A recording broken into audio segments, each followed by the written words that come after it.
Mig langar að fræða ykkur það sem áður hefur verið flokkað sem úrgangur en í dag orðin verðmæt hliðarafurð í íslenskum sjávarútvegi. Auðvelt hefur verið að losna við slóg út á sjó með því að slægja aflann þar og henda slóginu í sjóinn. En í dag með bættri aflameðferð hefur verið aukning í því að bátar komi óslægðan afla að landi, sérstaklega eins og við vertíðina í byrjun árs og smábátarnir okkar á sumrin á strandveiðunum.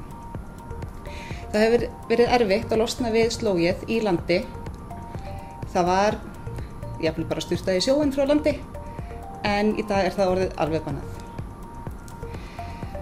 Íslensk fyrirtæki og stofnanir hafa unnið að rannsóknum og þróun á slógi í yfir 40 ár. En í þessu verkefni hjá Matís þá þróum við plöntuáburð úr þeim hlutum slógsins sem ekki hafa verið fundnar góðar afsetningarleiðir fyrir.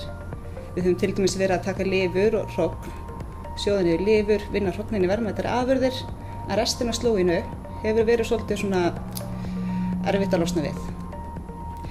Í okkar verkefni þá þróum við áburð úr slóginu á 3 vegu. Mjög mikilvægt þegar verið er að vinna slóg að við séum með ferskt hráefni í höndum. Og prófum hann miðað við vatn og miðað við annan vinsælan áburð sem hægt er að kaupa út í búð og ræktuðum plöntur til að sjá hvort að slógáburðurinn væri að koma vel út. Einn slógáburðurinn stóð virkilega upp úr. Plönturnar urðu marktætt hærri með þeim áburði og hann kom hrikalega vel út.